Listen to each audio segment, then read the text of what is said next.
peut lever les mains dans sa présence, s'il vous plaît.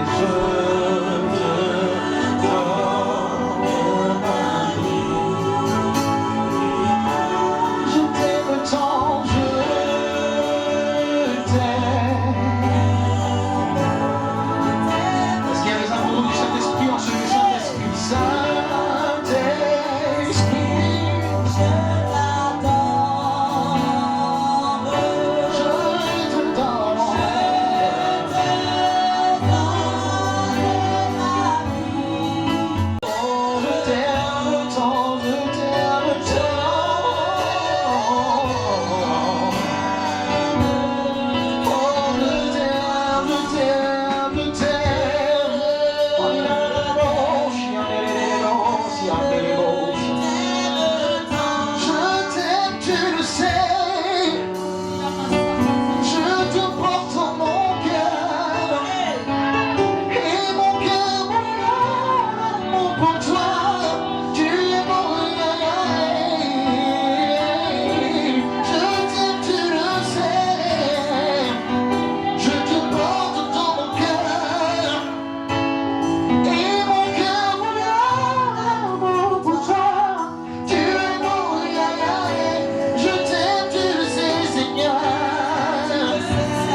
Merci, merci Jésus. Est-ce que tu peux acclamer sa présence? Est-ce que tu peux acclamer sa présence? Est-ce que tu peux acclamer sa présence? Oh, acclame sa présence. Acclame sa présence. Oh, j'aime quand tu es là, Saint-Esprit. J'aime quand tu te veux, Saint-Esprit. Oh.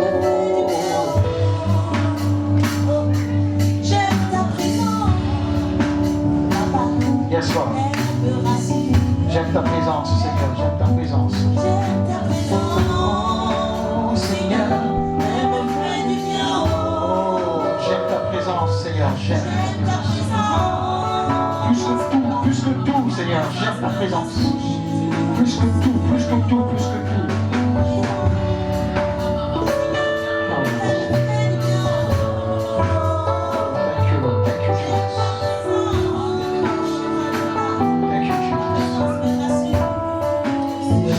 Sa présence.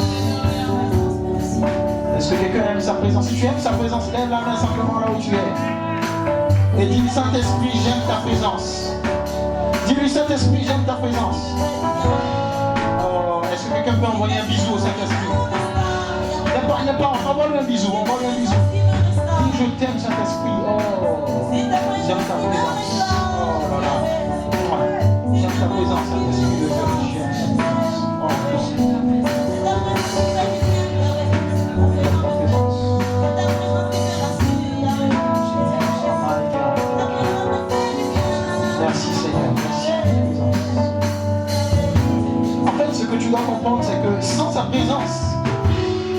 serais égaré aujourd'hui. Sans sa présence, tu ne serais pas là aujourd'hui. Sans sa présence, certainement, tu aurais perdu la tête. Sans sa présence, tu serais confus. Sans sa présence, bien aimé, il y a des challenges qui t'auraient emporté. Il y a des défis, bien aimé, qui t'auraient emporté dans la vie. Mais sa présence t'a fortifié. Sa présence t'a relevé. Sa présence, bien aimé, t'a donné de l'énergie. Elle t'a boosté. Sa présence t'a donné de prendre le dessus au-dessus de toute forme de vicissitude. Quand les vents ont soufflé, quand la tempête a soufflé, sa présence t'a fortifié. Elle t'a rassuré. Alors quand tu dis j'aime ta présence, c'est en pensant à tout ce que sa présence a fait dans ta vie. Lorsque tu étais seul, lorsque tu étais abandonné, lorsque personne ne te voyait, lorsque tu pleurais seul dans ta chambre, lorsque personne ne te voyait, à genoux en train de dire Seigneur, souviens-toi de moi. Jésus, si tu n'interviens pas, Seigneur, que deviendrait ma vie? Lorsque tu étais à genoux en train de crier, c'est sa présence qui t'a relevé. Alors pendant que tu dis j'aime ta présence, tu te souviens de tout ce qu'elle a fait dans ta vie. Oh, je me souviens de ce que sa présence a fait dans ma vie. Sa présence m'a consolé. Sa présence m'a guéri. Sa présence m'a fortifié, m'a relevé. Elle m'a challengé. Merci Seigneur de ta présence. Merci Jésus. Merci, merci, merci. Alléluia. Merci Jésus. Amen. Dans cette atmosphère, nous allons prendre nos Bibles dans le livre de Psaume, chapitre 51. Psaume chapitre 51. Nous allons rapidement lire 3 textes. Psaume chapitre 51, Actes chapitre 14 et Matthieu chapitre 25, 1 à 10. La sœur Hollande va nous lire donc Psaume chapitre 51.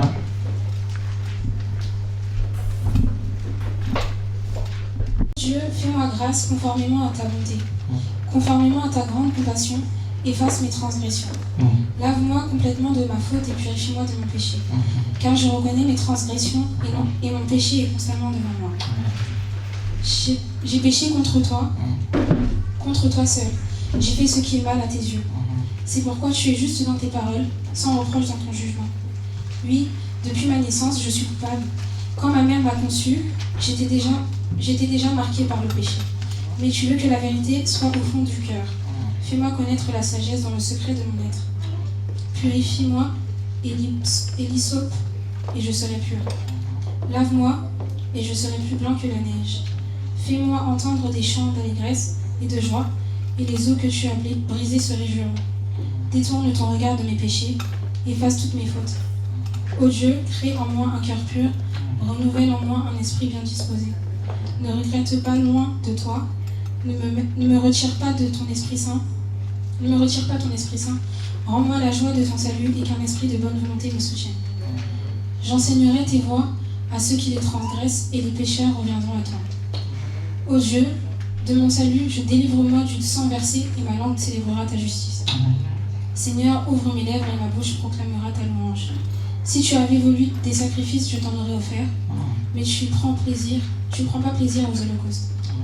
Les sacrifices agréables à Dieu, c'est un esprit brisé. Ô Dieu, tu ne dédaignes pas un cœur brisé et humilié. Dans ta grâce, fais du bien à Sion, construis les murs de Jérusalem. Alors tu prendras plaisir aux sacrifices de justice, aux holocaustes et aux victimes tout entières. Alors on offrira des taureaux sur ton autel. Amen. Nous allons lire Actes chapitre 14 à partir du verset 8. Et ensuite je lirai le 3e passage pendant que nous serons assis. Actes chapitre 14 à partir du verset 8. Actes chapitre 14 verset 8, je lis la parole. À Lystre, un homme impotent, des pieds se tenait assis. Il était infirme de naissance et n'avait jamais marché. Il écoutait Paul parler. Celui-ci fixa les regards sur lui et voyant qu'il avait la foi pour être sauvé, il lui dit d'une voix forte, « Lève-toi droit sur tes pieds. » Il se leva d'un bond et se mit à marcher. À la vue de ce que Paul avait fait, la foule se mit à dire tout haut en lycaonien, « Les dieux sont descendus vers nous sous une forme humaine. » Est-ce qu'on peut répéter cette phrase? Les dieux sont sous... Bon, après ça dépend des versions. Ma version dit, les dieux sous une forme humaine sont descendus vers nous. Les dieux sous une forme humaine sont descendus. Est-ce qu'on peut répéter encore? Les dieux sous une forme humaine sont descendus vers nous. Amen. Nous continuons verset 12. Verset 12. Ils appelaient Barnabas Zeus et Paul Hermès, parce que c'était lui qui prenait la parole. Le prêtre de Zeus, dont le temple était à l'entrée de la ville, amena des taureaux avec des guirlandes vers les portes. Il voulait de même que la foule offrir un sacrifice. Quand ils apprirent cela, les apôtres Barnabas et Paul déchirèrent leurs vêtements et se précipitèrent vers la foule en s'écriant « Pourquoi faites-vous cela ? Nous aussi nous sommes des êtres humains de la même nature que vous, et nous vous apportons une bonne nouvelle en vous appelant à renoncer à ces idoles sans consistance pour vous, tourner vers le Dieu vivant qui a fait le ciel, la terre, la mer et tout ce qui s'y trouve. » Amen. Parole du Seigneur, on peut s'asseoir dans sa glorieuse présence. Est-ce que quelqu'un est dans la joie d'être dans la présence de son Dieu? Tu es dans la joie d'être dans la présence de ton Dieu? Le meilleur endroit où on puisse être, c'est la présence de Dieu. Amen. Est-ce que tu peux regarder ton voisin et lui dire, tu es une exception dans cette génération? Regarde quelqu'un d'autre et dis-lui, tu es une exception dans cette génération. Amen. Nous sommes bénis d'être dans sa présence. Je rends grâce à Dieu pour cette opportunité qu'il me donne encore une fois de pouvoir parler de sa part. Comme je prends l'habitude de dire, ce n'est pas un acquis. Ce n'est pas facile de se tenir et de parler de la part de Dieu. Ce n'est vraiment pas un acquis. C'est juste la grâce de Dieu. Et je veux bénir son nom vraiment pour cette grâce. Et bénir le nom du Seigneur pour le leader de ce ministère, le bishop Menumeré Kodjo et son époux Dan Kodjo, pour la bénédiction qu'ils sont pour ce ministère. Bénis Dieu aussi pour toutes les servantes et tous les serviteurs de Dieu, n'est-ce pas, qui font également un travail très efficace dans ce ministère. Je parlais de la servante Kévé, la servante Clarisse, notre Serge, la servante Noël, également pour tous ceux-là qui travaillent dans l'ombre, que ce soit au niveau du nettoyage, du groupe musical, en tout cas de tous les services. Sans vous, ce ministère ne serait pas là et ne croîtrait pas. Et comme je parle de Dieu, Dieu se souviendra de vous et saura vous récompenser au temps convenable. Le troisième passage que nous devions lire, c'est dans Matthieu chapitre 25. À cause du temps, on n'allons pas le lire complètement. C'est une histoire que nous connaissons. C'est l'histoire des vierges, des 10 vierges. Comme vous le savez, il y en a 5 qui sont folles, qui étaient folles, et 5 qui étaient sages. Donc vous connaissez l'histoire, donc on ne va pas la lire. Alors le thème de ce mois, bien aimé, c'est tout simplement répentez-vous. Répentez-vous. Et quelqu'un me dira, oui, mais dans tous les passages qu'on a lus, quel est le réel rapport? Surtout l'histoire des vierges, l'histoire de Actes, où on nous parle de Dieu en forme d'homme, etc. Quel est le rapport avec la repentance? Eh bien, c'est simplement parce que le Seigneur a voulu que j'aborde ce sujet dans un autre sens. On va bien évidemment parler de repentance, mais ça va être dans un autre sens. On va toucher un autre aspect de la chose. Je prie que Dieu m'accorde la grâce vraiment de véhiculer sa pensée fidèlement, afin que cela puisse, n'est-ce pas, nous bénir en ce jour. Alors je veux commencer mon message en disant à quelqu'un que tout prix a un prix. Est-ce que quelqu'un peut répéter après moi que tout prix a un prix? Tout prix a un prix. Quelqu'un me dira, oui, mais de quoi tu parles? C'est que tout prix a un prix. Ne serait-ce pas de la redondance? Mais tout prix a un prix, tout simplement parce que il est important de comprendre en tant qu'enfant de Dieu que tout ce qui existe a une valeur. Tout ce qui peut exister a une valeur. Et cette valeur-là, elle peut être négative, positive, voilà, elle peut être à un certain niveau très élevé comme à un bas niveau, mais toujours est-il que la chose en question a une valeur. Même quand on parle d'une voiture, et qu'on dit oui, la voiture n'a plus de valeur, en réalité, elle a quand même une valeur. Est-ce que quelqu'un peut répéter après moi? Toute chose a une valeur. Toute chose a une valeur. Donc quand on dit que tout prix a un prix, ça veut dire qu'en tant qu'enfant de Dieu, en tant que personne, tu vaux quelque chose. Tu vaux quelque chose spirituellement parlant, tu vaux quelque chose physiquement parlant, tu vaux quelque chose dans la société. Mais ton prix dépend du prix que tu payes pour donner à ton prix la valeur qu'il doit avoir. Ça veut dire que pour que mon prix soit élevé, il faudrait que je paye un certain nombre de prix. C'est la raison pour laquelle dans le monde de l'immobilier, par exemple, vous allez remarquer que des gens ont une stratégie, c'est qu'ils achètent des biens, des vieux biens, et ils font quoi? Ils font de la rénovation de biens pour apporter au bien en question de la plus-value, pour pouvoir le vendre un peu plus cher. Vous voyez, donc ils payent le prix de la rénovation pour élever le prix de la maison en question. Et quand ils arrivent, nous allons quelque part. Je veux dire à quelqu'un que tu es la conséquence de tes croyances. Tu es la conséquence de tes croyances, tu es la conséquence de ta vision, et tu es la conséquence de la profondeur de ton intimité avec le Seigneur, qui, elle, va déterminer tes choix. Je reprends, tu es la conséquence, bien-aimé, de tes croyances, tu es la conséquence de ta vision, tu es la conséquence de la profondeur de ton intimité avec le Seigneur, qui, elle, va déterminer tes choix, tes décisions et tes sacrifices. Sachant que tes choix, décisions et sacrifices en question eux-mêmes dépendent de la qualité de ta relation avec Dieu. Il est vrai que Dieu a fait de nous, bien-aimés, des représentants de son royaume. Je le dis souvent, on le dit souvent ici-bas, par Christ. Mais il est important de comprendre, bien-aimés, que notre dimension de représentant, ou je pourrais dire notre représentativité, bien-aimés, à plusieurs niveaux.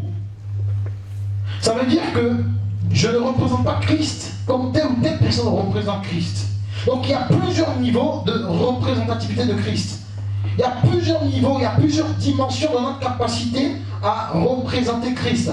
Ce que veut dire, bien aimé, que notre capacité à représenter Christ, en réalité, est la conséquence de notre niveau de révélation, et notre niveau de révélation lui-même est la conséquence de notre niveau de soif.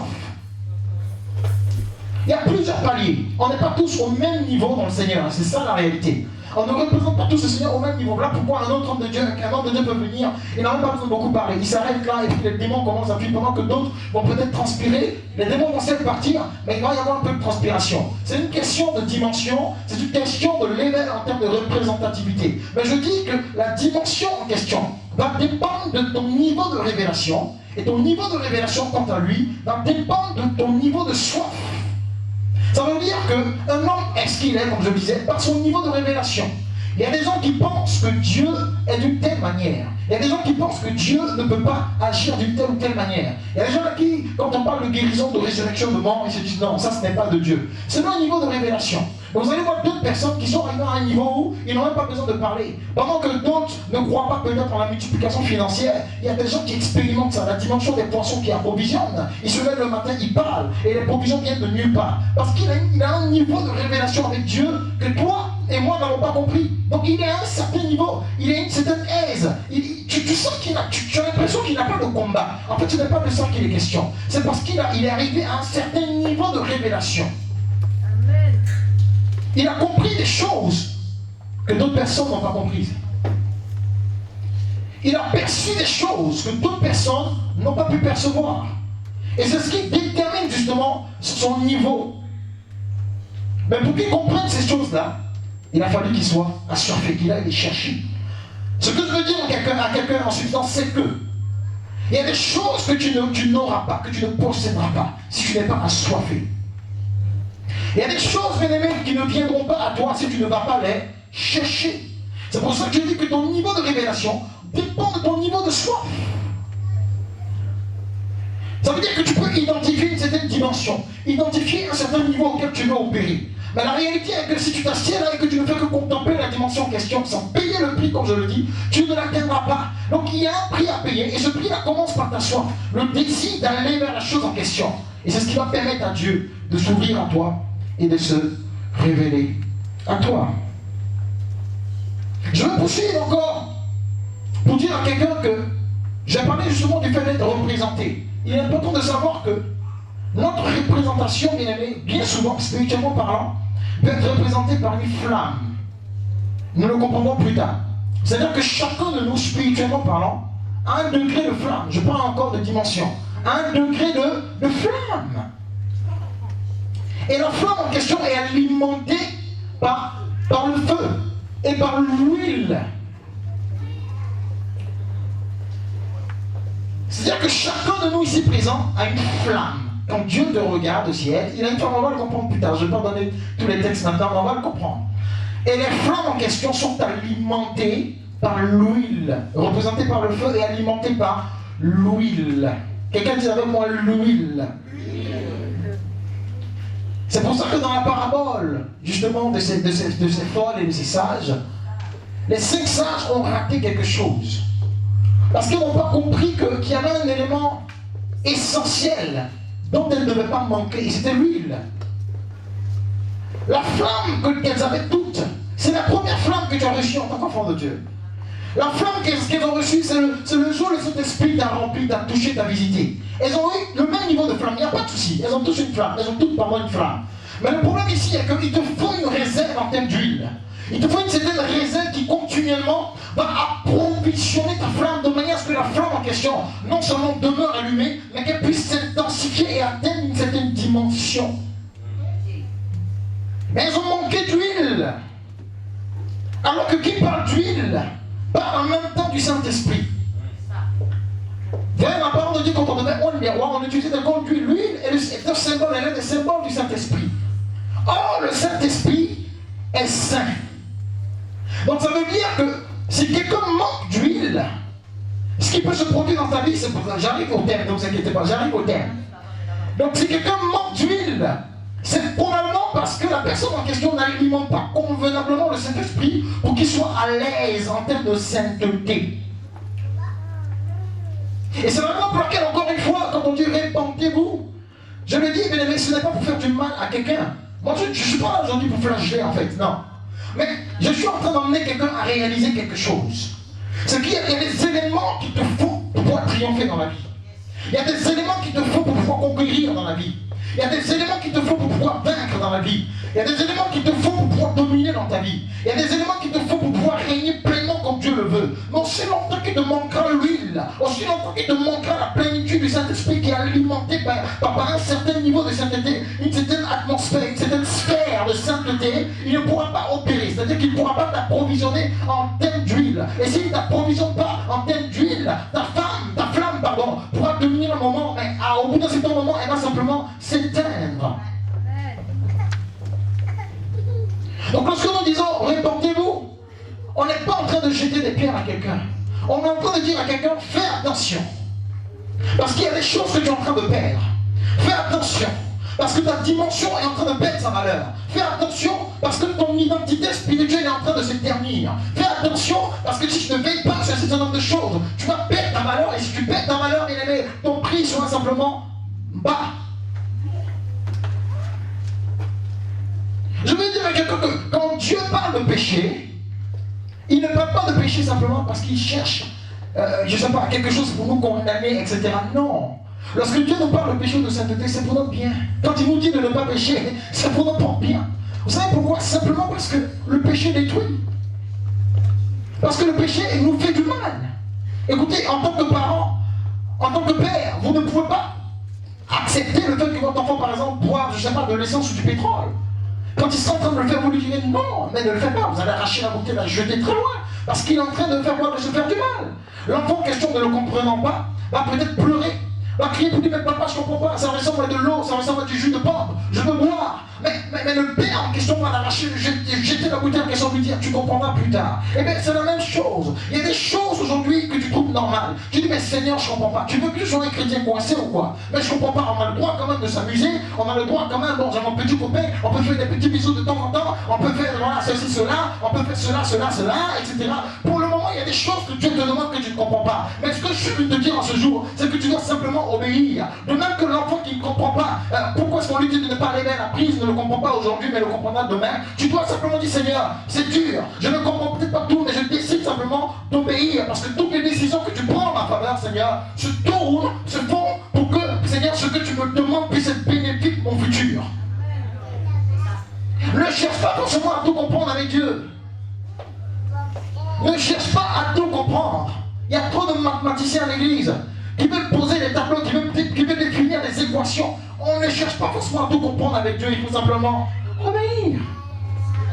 On n'aime pas le cancer, on n'aime pas la tumeur, parce que la tumeur fait du mal. Qui de nous peut se coucher sur un lit qui est plein d'excréments, de pipi et tout ça? Alors comme je disais, le Saint-Esprit a besoin d'une atmosphère. Mais le problème est que l'atmosphère en question est pleine de saleté et de souillure. Et il ne peut pas régner. Donc quand tu nous parles de repentance, quand tu nous parles de revenir à lui, ce qu'il est en train de nous dire, c'est que, écoutez, vous n'avez pas conscience de ce que vous valez. En fait, vous n'avez pas conscience de ce que j'ai déposé en vous. Je veux dire à quelqu'un que Dieu a investi en toi. Je veux dire à quelqu'un que Dieu compte sur toi. Je veux lui dire à quelqu'un que Dieu, face à l'ennemi, a dit tu vas voir mon fils là, que j'envoie dans le monde. C'est un champion. C'est quelqu'un qui va relever les défis. C'est quelqu'un en qui j'ai déposé quelque chose. C'est quelqu'un pour qui j'ai écrit une histoire merveilleuse. Et tu vas voir, il va réussir. Il sera mon représentant. Il va marquer la différence. Il sera différent. Il va marcher dans la distinction.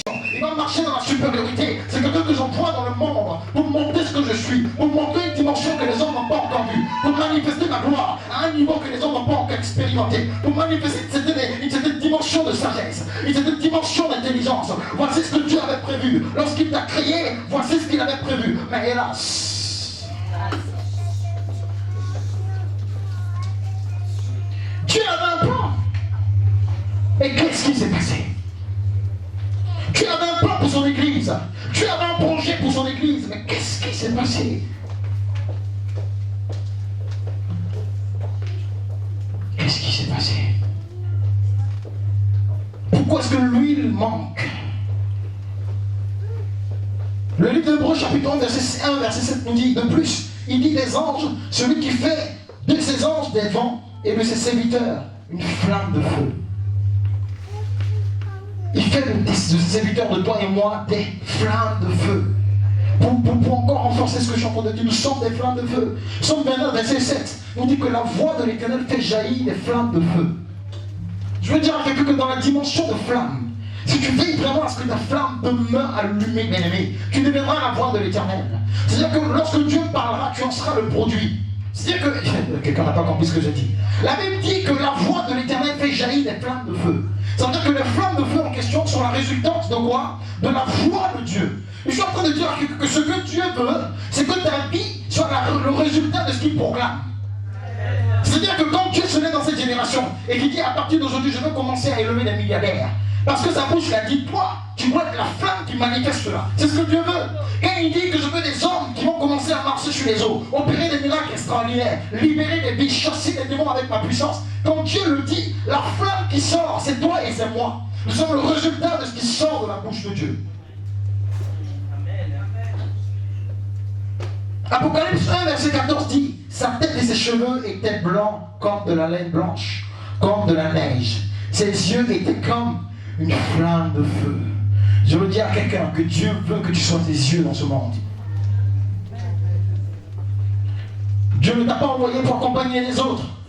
Tu es un agent secret du royaume de Dieu. Dieu veut que tu sois ses yeux. Alors quand il parle de sainteté, quand il dit répentez-vous, c'est parce que tes yeux ne sont pas aussi étincelants pour qu'ils puissent les infiltrer. Dieu veut infiltrer la société. Dieu veut infiltrer toutes les sphères de la société. Il veut infiltrer le monde professionnel, la philosophie, le football, le sport, l'art, la musique, et tout ce qui va avec. Il veut infiltrer, mais par qui? Par toi et moi. Mais pour que cela se fasse, il faut que tu sois une femme, que tu sois embrasé. Est-ce que quelqu'un peut dire avec moi, je suis l'œil de Dieu? Je suis l'œil de Dieu. Bien aimé, ce que je veux dire, en fait, c'est que devant élever le niveau. En fait, je ne suis pas venu là, comme je dis encore une fois, pour te chicoter. Mais je suis venu pour t'emmener à redécouvrir ta valeur. Vous savez, connaître sa valeur est un facteur déterminant pour nos choix, nos actions et tout ce qu'on fait. Aujourd'hui, vous ne verrez pas Emmanuel Macron marcher comme ça en sandales, partout dans la rue, peut-être à Saint-Denis ou à Paris, Château d'Eau, je ne sais pas où, peu importe l'endroit.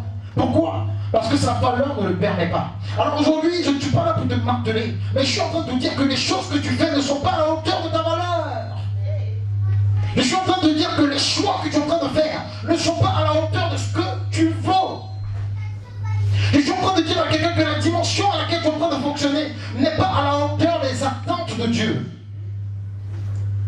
Donc quand nous parlons de répentez-vous, se repentir, mais de quoi finalement devons-nous nous repentir? Et c'est là où je vais commencer mon message. Pour parler de deux points essentiels. Le premier point, c'est simplement ce que Dieu n'a jamais voulu. Et le deuxième point, c'est ce que Dieu veut. Alors qu'est-ce que Dieu n'a jamais voulu? Dieu n'a jamais voulu d'un chrétien ou d'une église qui tue l'esprit et laisse la place à la chair. Premier élément, il faut se repentir. Dieu n'a jamais voulu d'une église qui tue l'esprit et qui laisse totalement la place à la chair. Deuxième chose que Dieu n'a jamais voulu, Dieu n'a jamais voulu d'une église qui fonctionne d'une façon naturelle. Et c'est là où on a beaucoup de problèmes avec certains chrétiens quand on parle du surnaturel. Le surnaturel est la norme du royaume de Dieu. Parce que la Bible déclare que celui qui vit en nous est esprit. Donc le surnaturel, c'est la norme. Donc Dieu n'a jamais voulu d'une église naturelle ou d'une église normale. Parce que si on est normal, on ne peut pas faire la différence. Donc Dieu a toujours voulu d'une église spirituelle, donc il n'a jamais voulu d'une église normale. Ça, c'est la deuxième chose. La troisième chose, c'est que Dieu n'a jamais voulu d'une église distraite. Aujourd'hui, en tant qu'enfant de Dieu, il y a beaucoup de distractions. Et pendant que le Seigneur est en train de cette nuit m'inspirer, me donner certains points, j'avais même le cœur meurtri. J'ai dit oui, Seigneur, effectivement, ton église est dans la distraction. Regardez, aujourd'hui, c'est qui est le plus grand pasteur? Mon église est ceci, mon église est cela, mon pasteur est ceci. Si les réseaux sociaux, les chrétiens même attaquent d'autres chrétiens. Certains pasteurs attaquent d'autres pasteurs. Et Dieu assis sur le trône, il dit, mais qu'est-ce que vous faites? Pendant que les âmes sont en train de périr, pendant que le diable est en train de gagner du terrain, pendant que les gens sont en train de conquérir, en train de bouleverser des vies, pendant que beaucoup de jeunes meurent dans la drogue, pendant que beaucoup de jeunes filles n'arrêtent pas de se prostituer, pendant que beaucoup d'enfants sont en train de souffrir, l'église irresponsable et distraite est en train de se battre pour des futilités. Et Dieu est assis sur le trône, il dit, mais qu'est-ce qui se passe? Et il coule les larmes. Dieu n'a jamais voulu d'une église distraite. Psaume 82, verset 6, pour renforcer le point d'avant, il dit quoi? Que vous êtes des dieux. C'est ce qu'il a voulu. Cependant, vous mourrez comme des hommes. Je veux dire à quelqu'un que le péché est un virus qui rend vulnérable ta royauté. Le péché est un virus qui rend vulnérable ta royauté. Dieu n'a jamais voulu que tu meures comme un homme. Dieu n'a jamais voulu qu'un sorcier s'asseye au village, qu'il prenne une sorte de table, qu'il souffle de la poudre avec une flèche et qu'il dit allez vas-y va attaquer. Et tu es assis chez toi à la maison en tant que chrétien, tu dis aïe, je sens une attaque, ah on une flèche. Mais c'est quoi ça? Dieu n'a jamais voulu de ça. Dieu a toujours... Je suis en train de toucher le deuxième point. Dieu n'a jamais voulu de ça. De chrétiens faibles qui subissent. Dieu n'a pas voulu de ça. Est-ce que quelqu'un peut dire avec moi, Dieu n'a pas voulu de ça? Dieu n'a pas voulu de la légèreté des chrétiens. Regardez la parabole des 10 vierges. Quoi de plus léger qu'une telle attitude? Elles sont légères. Vous savez bien qu'une lampe est susceptible de s'éteindre, mais ça vous coûte quoi de prendre de l'huile? Et ce moment où le maître doit arriver, que vous sortez pour aller chercher de l'huile, avec les quelques comptes sont revenus, la porte était fermée. Les chrétiens sont légers, ils ne sont pas prévisibles. Ils sont légers dans leur foi, légers dans leur marche avec le Seigneur, légers dans leur intimité avec le Seigneur. Il y a trop de choses qu'on tolère dans notre marche avec le Seigneur, dans notre intimité avec le Seigneur, qui rendent vulnérable, comme je disais encore, notre royauté. Il y a d'autres choses qu'on laisse aller. On se dit, bon, j'ai le temps, hein, ça va se faire. Comme les folles, elles se sont dit, bon, ça va, il y a encore de la flamme, on peut encore attendre, ça va, on a le temps. Mais est-ce qu'elles savaient à quelle heure est-ce que le maître allait venir? Je veux dire à quelqu'un que des comptes seront demandés à un moment précis. Et il est important de le comprendre. Donc chaque jour que tu vis, bien aimé, tu dois le vivre en maximisant le temps que Dieu te donne. Et en sortant justement de la légèreté. Il y a des aspects de ta vie, bien aimé, que tu ne dois pas négliger. Et l'autre chose, et la dernière que Dieu n'a jamais voulu, c'est que nous soyons des témoins impuissants. Acte chapitre 1, verset 8 nous dit quoi? Vous recevrez une puissance de Saint-Esprit survenant sur vous et vous serez mes témoins. Où ça? Samarie est dans toute la... Donc la parole. Où ça? Samarie est... Et la finalité, c'est qu'on puisse atteindre les extrémités de la terre. Mais comme la servante de Dieu disait, il y a toujours un point de départ. Jérusalem. Il y a toujours un point de départ avant d'atteindre les extrémités de la terre. Il y a toujours un point de départ. C'est-à-dire que le lieu de la rencontre, le lieu, bien aimé, de l'intimité, le lieu de l'approvisionnement. Il y a toujours un point de départ. Mais on a des chrétiens qui veulent aller vite, qui veulent sauter Jérusalem et la Samarie, qui veulent tout de suite atteindre les extrémités de la terre. Bien aimé, avec Dieu, il y a des étapes. Avec Dieu, il y a des niveaux à respecter. Voilà pourquoi on voit aujourd'hui beaucoup de prophètes qui sont levés, ils sont allés dans des endroits et ils ont été tués. Ils se sont levés, ils disent qu'ils sont prophètes, ils sont allés dans un village pour aller organiser un programme, on les a massacrés, les sorciers les ont tués. Est-ce que ça veut dire que Dieu n'est pas puissant? Non. Mais le problème est que ces personnes ont quitté Jérusalem, ils n'ont même pas fait 1 heure à Jérusalem. Ils sont passés à côté de la Samarie et se sont retrouvés tout de suite aux extrémités de la terre. Dis avec moi, mes amis, il y a dimension et il y a dimension. Et ensuite il dit qu'il veut faire de nous maintenant des témoins, mais des témoins comment? Des témoins puissants. Et il vous recevez une puissance. Dieu n'a jamais voulu que tu ne sois pas puissant. Est-ce que quelqu'un peut se taper la poitrine et dire je suis puissant? Je ne sais pas si tu en as conscience. Dieu t'a créé avec de la puissance. Il n'a jamais voulu que tu sois un témoin impuissant, un témoin faiblard, un témoin qui tremble. Tu parles de Jésus, et quand tu as un franc dans son pied ou un sorcier, tu dis, ah ben en fait, et tu commences à reculer. C'est quoi ça? Dieu n'a jamais voulu d'un chrétien faiblard. Dieu a toujours voulu une église puissante et victorieuse. Et ce n'est pas de l'orgueil que de dire que tu es puissant, c'est la réalité. Si tu avais conscience de l'autorité que Dieu t'a donnée, si tu avais conscience de la puissance que Dieu t'a donnée, si tu avais conscience de la force que Dieu a relâchée en toi, la Bible dit que quand il t'a créé, il a fait quoi? Il a mis en toi son souffle, le roi, qui est quoi? Qui est la nature de Dieu, qui incorpore les capacités de Dieu. Il a soufflé cela en toi. L'échantillon d'une chose, c'est la chose en question. L'échantillon d'une chose se compose ou contient toutes les substances de l'élément en question. Donc si Dieu a soufflé en toi, même si tu es une représentation de Dieu, ça veut dire que tu contiens en toi de la divinité. Tu contiens en toi de la substance divine. Donc Dieu n'a jamais voulu que tu sois faible. Il est important pour nous de le comprendre en tant qu'enfant de Dieu. Donc quand on parle de repentance, c'est pour toutes ces choses. C'est parce que Dieu n'a jamais voulu cela. Et je vais maintenant arriver à mon deuxième chapitre, qui nous parle maintenant de ce que Dieu veut. Après avoir parlé de ce que Dieu ne veut pas, qu'est-ce que Dieu veut? 1 Thessaloniciens 4, verset 3 nous dit ce que Dieu veut, c'est votre sanctification. C'est quand vous vous éloignez de toute forme d'impureté. Ce que Dieu veut, bien aimé, c'est ta sanctification. C'est ta sanctification. Comme je le dis, je ne suis pas venu pour te taper. Je suis venu te présenter la sanctification comme un avantage. La sanctification comme une arme. Je ne suis pas en train de te dire que pourquoi tu as péché, pourquoi tu as cherché la femme de l'autre, pourquoi tu as cherché le mari de l'autre. C'est pas ce que je suis venu te dire. Je suis en train de te dire que tu as trop de valeur en fait de traîner dans ces choses-là. Je suis en train de te dire pourquoi tu es dans la fornication, pourquoi tu es en train de bégoter à gauche, à droite, masturbation, machin. En fait, c'est pas de ça que je suis en train de te parler. Je suis en train de te dire que ta valeur est trop élevée pour que tu sois dans de telles bassesses. Ce que Dieu veut, c'est notre sanctification. Ce que Dieu veut, par conséquent, c'est qu'on soit puissant. S'il ne veut pas qu'on soit impuissant, c'est qu'il veut qu'on soit puissant. Et nous avons lu dans Actes chapitre 14, la Bible déclare que Paul et Barnabas se sont retrouvés à Lys, n'est-ce pas? Et il y avait un homme qui était, voilà, on m'a dit qu'il ne pouvait pas marcher, il ne pouvait pas se lever tout seul. Et la Bible déclare qu'ils vont opérer un miracle extraordinaire. L'homme en question va faire quoi? Il va se lever d'un banc et se mettre à marcher. Et ce qui m'impressionne, c'est ce que les gens de là-bas vont dire. Parce que c'était des adorateurs de Dieu, vous savez, les dieux de ce machin et tout. Et donc, ils vont se lever et dire, Paul est un dieu. Barnabas, vous, non, vous êtes des dieux.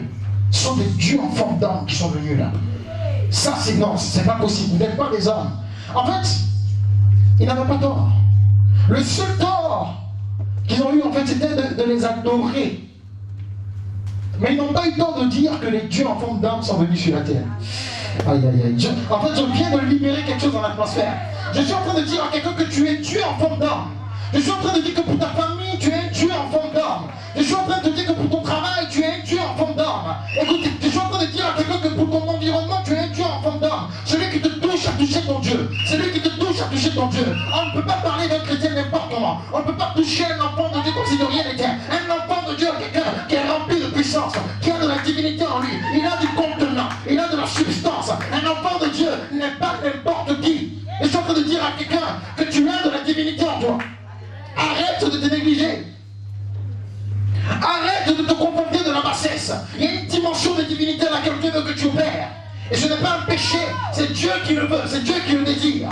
Il veut que tu reflètes sa divinité dans toutes les sphères, partout où tu passes, que l'odeur de la divinité, l'odeur de la divinité, l'odeur de la divinité soit répandue, soit communiquée, de manière à ce que quand on te voit, on puisse dire non, ce n'est pas un homme naturel. Lorsque je la regarde, lorsque je le regarde, ce n'est pas une personne simple, ce n'est pas un homme simple. Je sens qu'il est rempli de quelque chose, je sens qu'il transporte quelque chose. Il y a un feu en lui. Quand je l'approche, je sens qu'il y a une flamme, je sens qu'il y a une énergie, je sens qu'il dégage, il transporte quelque chose.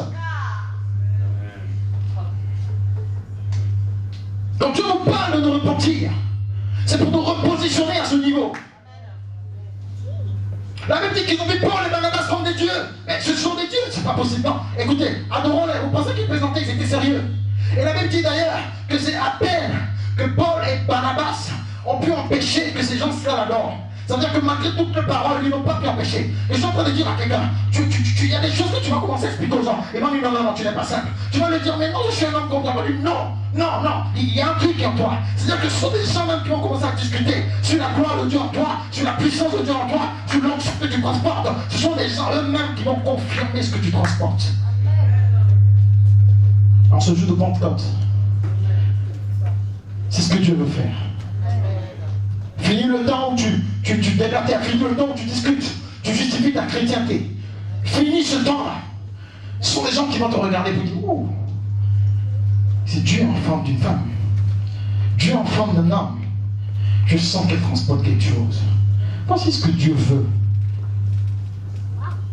Voici ce que Dieu veut. C'est la raison pour laquelle nous devons lutter contre le péché. Et il nous dit, jusqu'à présent, on n'avait pas lutté contre le péché jusqu'au sang. Ça veut dire que tu dois faire de la bataille contre la chair et le péché ton cheval de bataille, ton leitmotiv. Tu dois te battre contre les choses qui nuisent à ta royauté. Quand tu ne parles de répentez-vous, c'est décide de te battre contre les choses qui nuisent à ta royauté. Et pour finir, un troisième point dont je veux parler, c'est l'attitude. Sinon, les attitudes à développer pour élever notre niveau, pour réajuster notre niveau et fonctionner maintenant comme Dieu veut que nous fonctionnons. La première attitude, j'en ai déjà parlé, c'est de réappréhender ta valeur, c'est de connaître ta valeur, mesurer à nouveau, ou de nouveau, comme tu le préfères, ce que tu vaux. Vous savez ce qu'il veut dire quoi? Je te loue, Seigneur, de ce que je suis une créature merveilleuse. Donc c'est quelqu'un qui savait ce qu'il valait. Il savait qu'il était une créature merveilleuse. Est-ce que quelqu'un peut dire je suis une créature merveilleuse? Est-ce que quelqu'un peut dire je suis une créature exceptionnelle? Est-ce que quelqu'un peut dire je suis une créature extraordinaire? Oui, tu dois connaître ta valeur.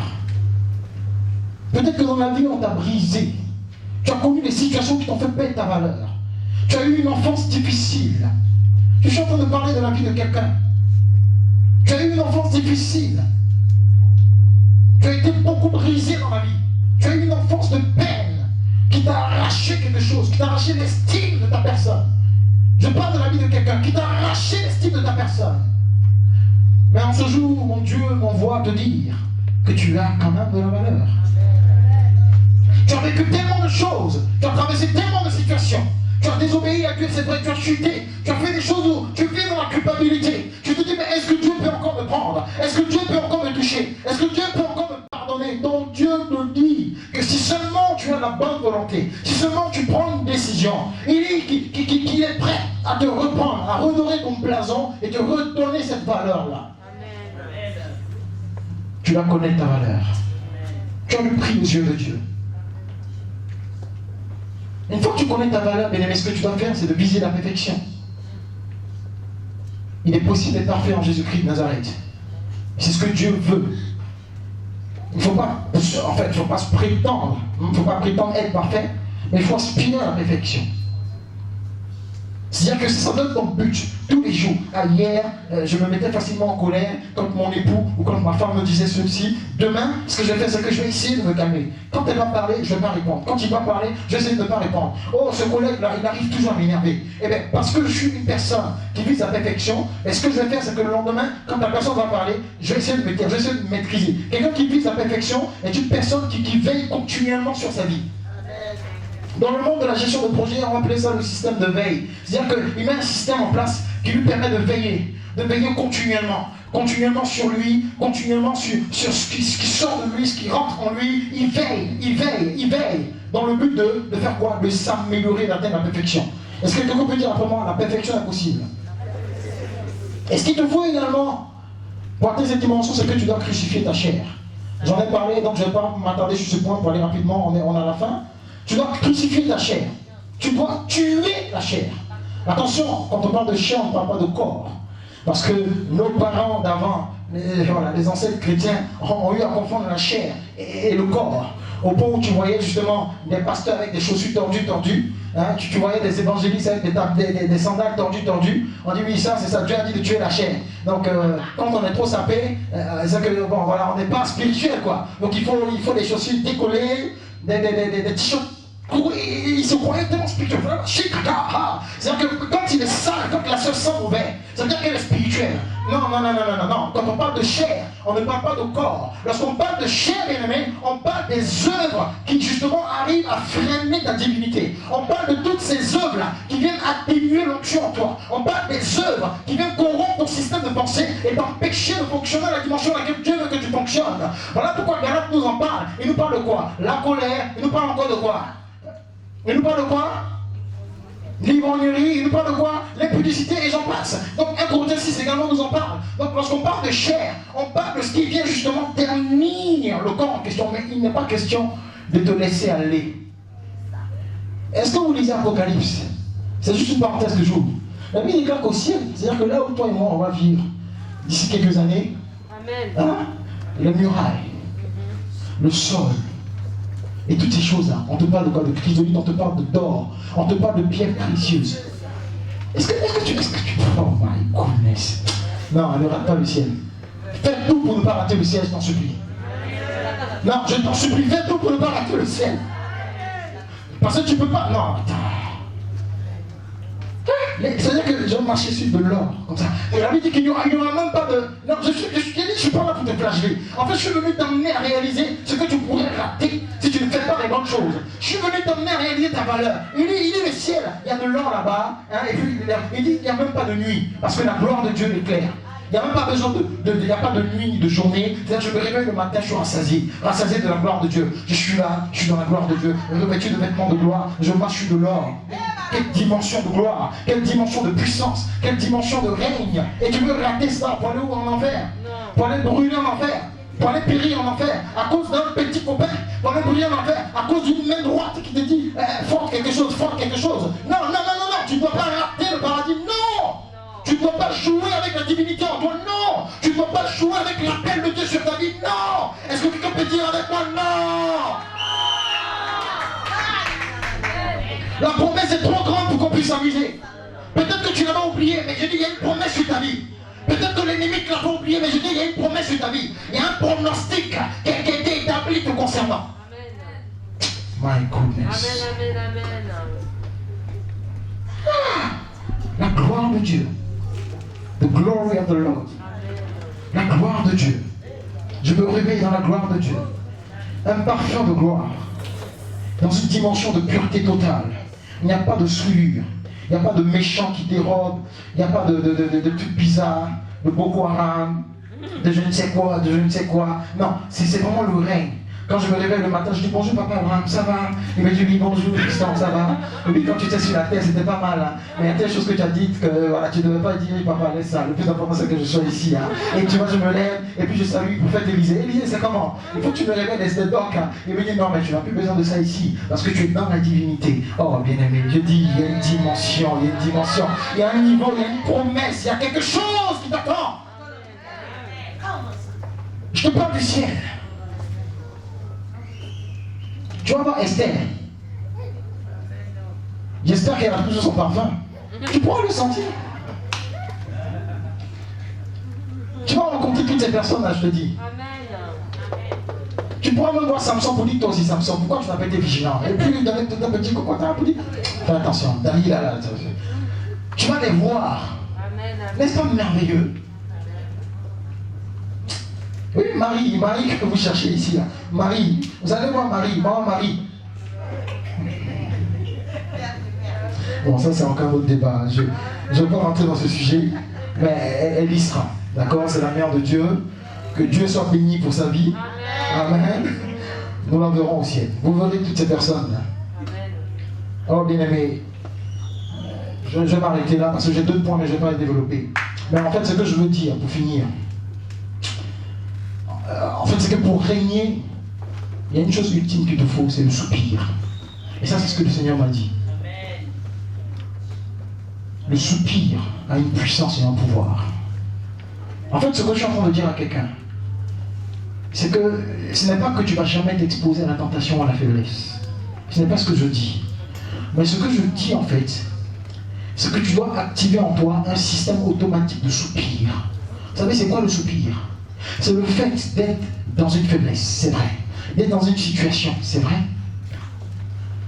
Mais de ne pas l'accepter. Dans le monde de l'apprentissage, on parle de 4 dimensions, de 4 niveaux. Il y a celui qui est consciemment, qui est inconsciemment inconscient, celui qui est consciemment conscient, celui qui est consciemment inconscient et celui qui est inconsciemment conscient.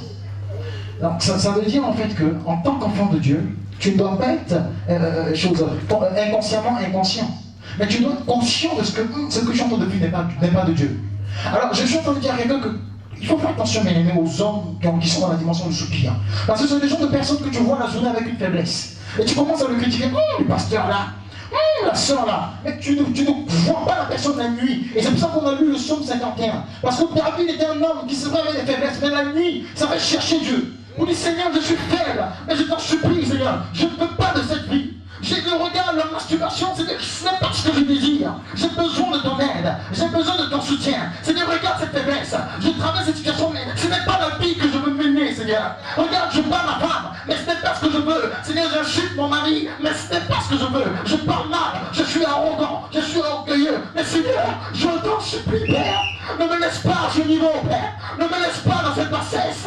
Des gens qui soupirent et qui disent, Père, je t'en supplie, qui ont la capacité de fléchir genoux, faible en journée, critiqué par les hommes, méprisé par les hommes, jugé par les hommes, mais qui la nuit sont en train de chercher Dieu pour dire, Seigneur, aide-moi, je ne peux pas rester à ce niveau, je ne peux pas rester dans l'adultère, je ne peux pas rester dans la fornication, je ne peux pas rester dans cette condition. Je crie à toi, Père, aide-moi à changer, change mon cœur, Père.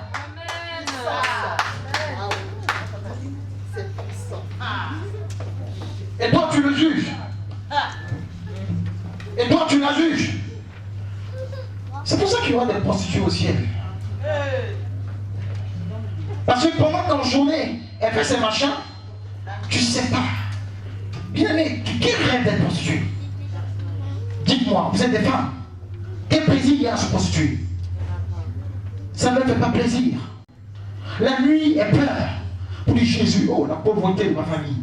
Là, je ne suis pas en train de justifier leurs conditions, mais je suis en train de dire qu'il faut faire attention à quelqu'un qui a un cœur de soupir.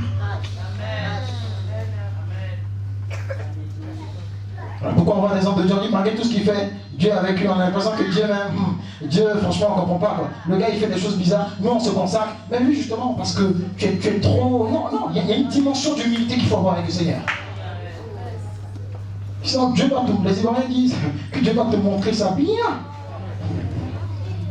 Il y a une dimension d'humilité qu'il faut avoir. Alors, bien aimé, que Dieu te donne un cœur de soupir. Un cœur de soupir qui te pousse à fuir quand il faut fuir. Joseph a su fuir en laissant ses vêtements. C'est pas tout qu'on discute. Un frère qui t'appelle pour dire qu'il a faim, il veut que tu lui fasses à manger, il est minuit. Dis-lui simplement, frère, je sais pas, je te fais livrer le plat, ne prends pas de risque à rester là à minuit, tiens, on va intercéder. Tu ne peux pas intercéder avec un frère à minuit ou je sais pas quoi, sans témoin, sans une tierce personne. Cette intercession ne marche pas. Ça ne marche pas. Non, je te dis la vérité, ça ne marche pas. Maintenant, tu arrives là-bas, la sœur se met dans certaines dispositions, tu parles en langue, et puis ton parler en langue, je baisse progressivement. Et après, voilà, c'est-à-dire que tu te réveilles, et puis bon, tu te retrouves dans des conditions, et tu dis, mais qu'est-ce qui m'est arrivé? Jésus, tu m'as abandonné, le Saint-Esprit m'a... Non, le Saint-Esprit ne t'a pas abandonné. Le Saint-Esprit t'a dit d'être vigilant. Il t'a dit d'être discipliné. Et il t'a parlé lorsque tu allais chez la sœur en te disant non, on n'y va pas. Donc il y a un niveau de discipline que tu dois t'imposer en tant qu'enfant de Dieu. Le soupir n'exclut pas le fait non plus d'être discipliné. Lorsqu'on parle de soupir, on parle de choses qui dépassent tes capacités. Mais que tu as envie d'arrêter quand même. Mais ça ne veut pas dire que tu ne dois pas être discipliné à un certain niveau. C'est pour ça que le Seigneur même dit Marie, aimez vos femmes. Parce qu'il sait que les hommes sont des voyous. Des hommes qui ont la capacité de tirer certains hommes, en tout cas pas moi, je suis né de nouveau, de tirer sur tout ce qui bouge. Donc il dit Marie, aime ta femme. Tes histoires là, de ta femme est belle, aime ta femme, une seule. Discipline ton corps. Même quand tu vois les sœurs bien, discipline ton corps, Marie. Oui, parce que les hommes sont, voilà. Quand tu vas au travail, discipline ton esprit. La collègue avec qui tu manges tous les midis, tu commences à sentir qu'il y a de l'attirance, déconnecte-toi. Il y a un niveau de discipline que tu dois t'imposer en tant que mari. J'ai fini. J'ai fini. J'ai fini. J'ai fini. En fait, dans ce jour, Dieu veut qu'on puisse plaider ensemble. Hein, il t'appelle, il dit venez et plaidons. Hein, venons et renégocions les choses. Parce que moi, Dieu, je veux te repositionner à la dimension à laquelle tu es censé opérer. Avec un esprit de bonne volonté, bien-aimé, crois-moi, tu vas y arriver. Amen. Avec un esprit de bonne volonté, crois-moi, bien-aimé, tu vas y arriver. Est-ce que quelqu'un peut dire avec moi, je vais y arriver? Donc tu dois prendre une décision. Apocalypse 6, souviens-toi de là où tu es tombé. Et relève-toi. Bien-aimé, prends la décision de quitter la colère. C'est vrai qu'il est naturel de se mettre en colère, c'est vrai. Mais si tu fais de la colère ta deuxième fonction, tu dois prendre la décision de quitter cette fonction. Si tu fais de l'adultère, hein, ton deuxième bureau, tu dois prendre la décision de fermer ce bureau-là. Si la masturbation est ton plus grand centre de loisirs, alors tu dois arrêter ce centre de loisirs. Tu dois sortir de ce centre de loisirs, chercher une autre forme de loisir. Si la pornographie est ton film préféré, parce que tu as une onction de nudité, c'est-à-dire que il y a une onction qui t'amène à dire que toi, tu étais avec Adam et Ève quoi, dans le jardin. Donc, en gros, tu justifies ça par le fait qu'il n'y a pas de problème. Moi, j'étais avec Adam et Ève, on était nus, là-bas. Donc, je vais vous parler de quoi? Non, change de film. Il y a des films bien intéressants, s'il te plaît. Parce que ce qui est en toi est trop grand. Amen. Ce qui est en toi est trop grand. Amen, amen. En fait, tant que la servante de Dieu martèle ici, et qu'elle est serviteur de Dieu, martèle. Bien aimé, ce n'est pas pour nous faire du mal. C'est pour nous faire du bien. Je vais emmener quelqu'un ce jour à prendre une décision. La décision de marcher sérieusement avec Dieu. La décision de quitter la légèreté. La décision de quitter la légèreté. Tu es léger au travail. On ne sait même pas que tu es chrétien. Par cause de ta manière de parler, tu es une femme au boulot, c'est toi qui peux séduire tout le monde. Tu mets ta poitrine dehors, c'est quoi ça? Tu dois prendre la décision d'arrêter tout ça. De vivre une vie de décence, une vie de sainteté. Prends la décision d'être un jeune homme sérieux au collège, au lycée. Arrêtez les batailles. Tu te bagarres. Alors que tu joues à l'église, alors que tu es celui qui vient là, tu sers Dieu, tu parles à l'église, tu es un jeune homme, même si tu as 16 ans, même si tu as 15 ans, tu peux être sérieux à l'école. Tu dois prendre une décision ce jour. Fini le temps, on dit non, mais bon, ça va aller, le temps, non. Dieu veut que tu prennes une décision aujourd'hui. Quelqu'un ne savait pas aujourd'hui. Pour finir, nous allons regarder une petite vidéo. C'est la fin de mon message. Nous allons regarder juste une petite vidéo qui va certainement aider quelqu'un à prendre cette décision. J'ai été un petit peu long, je suis désolé. Nous allons regarder une petite vidéo rapide que le Seigneur m'a inspiré ce matin même, pendant que j'étais en train de réfléchir encore au message. Nous allons regarder la vidéo. Je ferai quelques petits commentaires que nous comprenions. Moi qui ne pleure pas comme ça, la vidéo a réussi à me faire pleurer. Voilà. Voilà. Alors je vais faire un petit commentaire. Donc c'est très très bon sportif. Hein, c'est un Anglais. Donc là on était aux Olympiques 1992, comme vous pouvez le voir. Et donc ce qui s'est passé, c'est que il a couru et il faisait partie des favoris. Donc ils ont commencé la course, voilà, comme vous pouvez le voir. Donc il court, il était favori, c'est-à-dire que c'est quelqu'un de respecté dans le monde et tout ça. Voilà. Donc comme vous pouvez le voir, il était favorisé pour gagner les 400 mètres à Barcelone, donc en Espagne, lors des Jeux Olympiques d'été.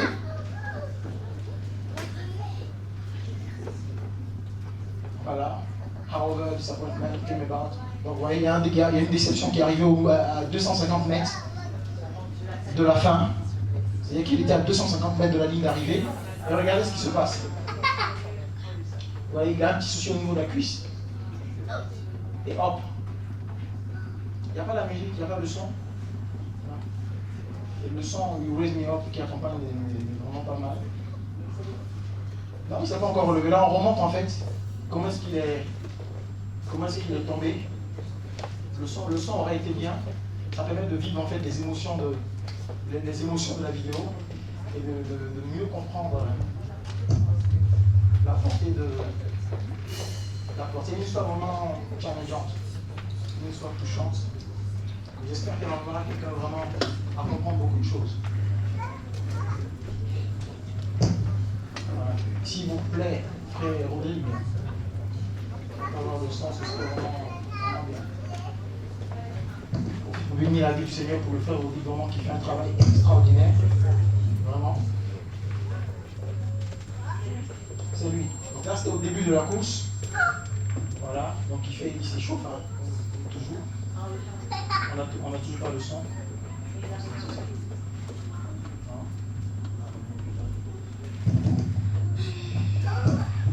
Voilà. Donc, bon, c'est pas grave. Si on n'a pas le son, c'est pas grave. Donc il continue. Oui, il court. Voilà, ça on l'avait vu.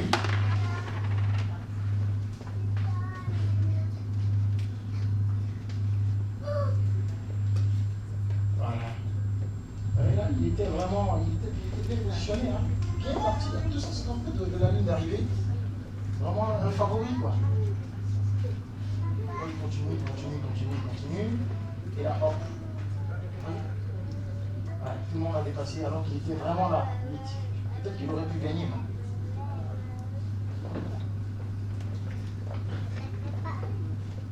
Voilà, donc il a eu une douleur, ensuite il est tombé sur le sol. Paraphraser. Ce qui va me marquer, ce n'est pas que ça. C'est-à-dire que pendant que les soigneurs venaient vers lui, il a su qu'il devait décider. J'ai parlé du pouvoir de la décision. Donc, en dépit de la peine, il s'est levé et a commencé en fait à s'engager dans une sorte de marche. Regardez. Les médecins viennent me soigner, les soigneurs ils disent non, laissez-moi. C'est vrai, j'ai eu une déchirure. C'est vrai, j'ai eu une blessure. Peut-être que je ne vais pas gagner, arriver en même temps que tout le monde. Mais il faut que je franchisse la ligne d'arrivée. Et on dit quoi que soudainement, un homme donc, est venu de la foule. Et l'homme en question, en fait, a poussé tout le monde. Les agents de sécurité ont commencé à lui dire, mais où tu vas, voilà. Ouais, l'homme pousse tout le monde. Mais laissez-moi. Mais en fait, cet homme-là, c'est simplement son père. Ouais. C'est simplement son père qui vient et qui dit, laissez-moi aider mon fils. Laissez-moi aider mon fils. Ouais, donc il aide. Voilà, donc voilà. On essaie de bloquer le père. Il dit, non, laissez-moi aider mon fils. Il vient, il le prend.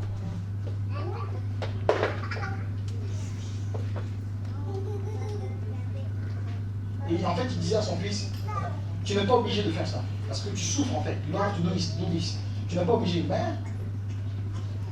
il dit, mais toutefois, on va le faire. On va finir ensemble.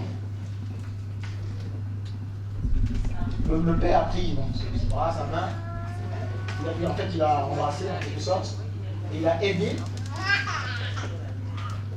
Et là, vous voyez, ils ont franchi la ligne d'arrivée. Il a mal, parce que c'était un champion. Quelqu'un qui devait gagner. Mais il n'a pas gagné. Il est allé jusqu'au bout. Et il y a 65 000 personnes, des gens dans la foule, se sont levés pour l'acclamer. Ce que je veux dire à quelqu'un, c'est que ton acclamation ne viendra pas seulement lorsque tu gagnes, lorsque tu es fort. J'ai parlé du soupir. L'acclamation va venir lorsque, malgré la déchirure, tu vas quand même décider de te lever, de prendre la décision de dire non, je ne resterai pas dans cette situation. Je décide quand même de me lever, de continuer, parce que le plus important c'est de franchir la ligne d'arrivée. Et c'est ce que Paul a dit, j'ai combattu le bon combat, j'ai remporté la couronne. Le plus important c'est de te relever. Mais pendant que tu te relèves, sache que tu n'es pas seul, parce qu'il y a ton Père qui est là, parce qu'il y a le Saint-Esprit qui est là, qui te propose son aide, et qui te dit oui, parce que tu as pris la décision, je ne te laisserai pas. En fait, il vient lorsque tu décides, il vient t'aider lorsque tu décides, il vient t'apporter son secours lorsque tu décides, parce qu'il a décidé de se lever. Son Père dit non, je ne vais pas le laisser seul. Le Père court, il vient, il prend son fils, et comme vous le voyez, les deux franchissent la ligne d'arrivée. Je suis en train de dire à quelqu'un qu'il est encore possible de franchir la ligne d'arrivée. Tu es couché bas, tu es tombé, mais il est encore possible de te relever, bien aimé. C'est le cœur de Dieu que j'exprime. Il est encore possible de te relever. Si tu prends la décision, tu verras que tu n'es pas seul. Le Saint-Esprit t'aidera. Que Dieu nous bénisse. C'est la raison qui sentent de prendre la décision, qui veut compter pour eux. Vous pouvez venir ensemble après le culte, c'est un moment où on puisse prier pour vous. Si quelqu'un ici veut prendre la décision, peut-être a une lutte intérieure, veut servir Dieu, mais il a du mal, quelqu'un a besoin d'aide, il y a un dépôt qu'il peut faire. Nous sommes au jour de la Pentecôte. L'atmosphère est favorable et c'est ce que le Saint-Esprit m'a dit. Il y a un dépôt qu'il veut faire, il y a quelque chose qu'il veut déposer pour un décollage extraordinaire, pour un décollage imminent. Le Seigneur veut faire décoller la vie de prière de quelqu'un, la vie de sainteté, la vie de méditation. Il veut emmener son Église, ministère de la miséricorde, temple de la parole, à un autre niveau et une autre dimension. Si nous avons la bonne volonté,